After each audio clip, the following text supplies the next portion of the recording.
محدود ہونے میں ہی سکون ہے۔ بہترین فیصلے چاہتے ہو تو سب کچھ اللہ پر چھوڑ دو۔ سب کچھ ہو سکتا ہے، بس تم اپنے رب پر یقین رکھو۔ اللہ کسی کی محنت کا پھل ضائع نہیں کرتا۔ مایوس مت ہو، زندگی پھر موقع دے گی انشاءاللہ۔ کیوں میں امید کا دامن چھوڑوں؟ معجزے مشکلوں میں ہوتے ہیں۔ ہر مشکل کی دوا میرا اللہ کافی ہے۔ حالت کوئی بھی ہو، شکر ہمیشہ شکوے سے بہتر ہے۔ اللہ تعالیٰ کو ہر وقت اپنے ساتھ سمجھنا افضل ترین ایمان ہے۔ حضرت علی رضی اللہ تعالیٰ عنہ نے فرمایا، جب دعا کرتے وقت تمہاری آنکھوں سے آنسو آنے لگے تو سمجھ جانا تمہاری دعا بارگاہ الہی میں قبول ہو چکی ہے۔ حضرت علی رضی اللہ تعالیٰ عنہ نے فرمایا، اگر کسی کی تکلیف دیکھ کر تمہیں تکلیف ہونے لگے تو سمجھ لینا تم اللہ کے بنائے ہوئے بہترین انسان ہو۔ حضرت علی رضی اللہ تعالیٰ عنہ نے فرمایا، جتنا زیادہ اللہ کا شکر ادا کرو گے، اللہ تمہیں اتنا زیادہ عطا کرے گا۔ رسول اللہ صلی اللہ علیہ وآلہ وسلم نے فرمایا، صدقہ برائی کے 70 دروازوں کو بند کرتا ہے۔ حضرت علی رضی اللہ تعالیٰ عنہ نے فرمایا، کائنات میں کوئی کسی کا اتنی شدت سے انتظار نہیں کرتا جتنا اللہ اپنے بندوں کی توبہ کا انتظار کرتا ہے۔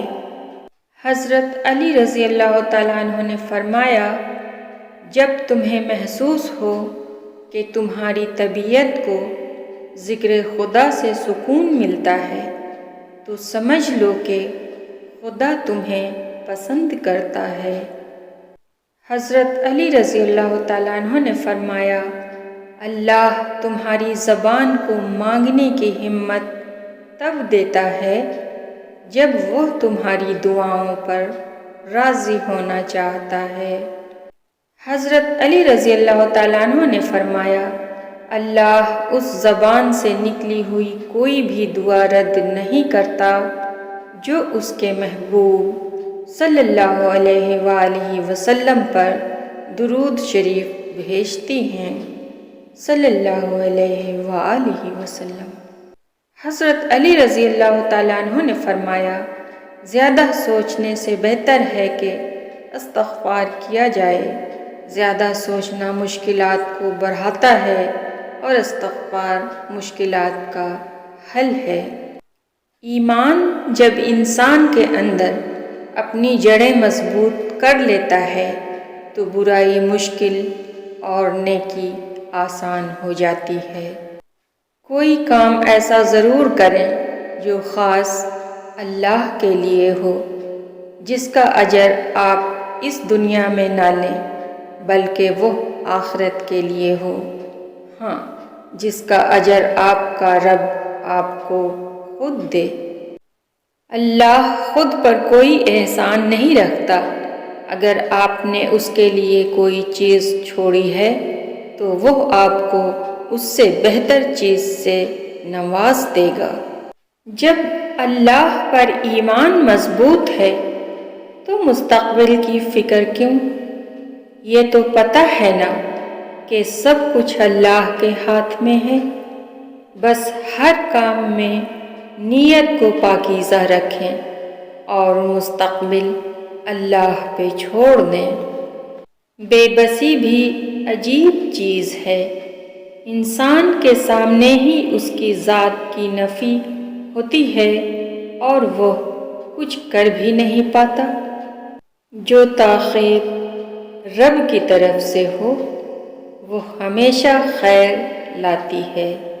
اللہ سے ہمیشہ بہترین گمان رکھیں کہ آپ کے ساتھ اچھا ہی ہوگا اور وہ کبھی آپ کے ساتھ زیادتی نہیں کرتا، کیونکہ اللہ سے بڑھ کر نہ کوئی آپ کا خیر خواہ ہے اور نہ ہی کوئی محبت کرنے والا۔ اللہ تعالیٰ پر توکل اور یقین سے ہر ناممکن بھی ممکن ہو جاتا ہے۔ آپ صبر کی انتہا کر دیں، اللہ تعالیٰ آپ کو وہ چیز معجزے کے طور پر عطا کر دے گا۔ فکر آخرت وہ چیز ہے جو انسان کو ہر جگہ ہر شر سے محفوظ رکھ سکتی ہے۔ اس دنیا کو صرف ایک شے بامانی بناتی ہے اور وہ ہے آخرت کی یاد۔ ہر وہ راستہ جو رب تک لے جائے اسے تھامے رہیں۔ سب راستے بند ہو سکتے ہیں مگر رب کی رحمت کا راستہ کبھی بند نہیں ہو سکتا۔ جس نے دنیا بنائی ہے اس کا فرمان ہے، یہ دنیا فقط دھوکہ ہے۔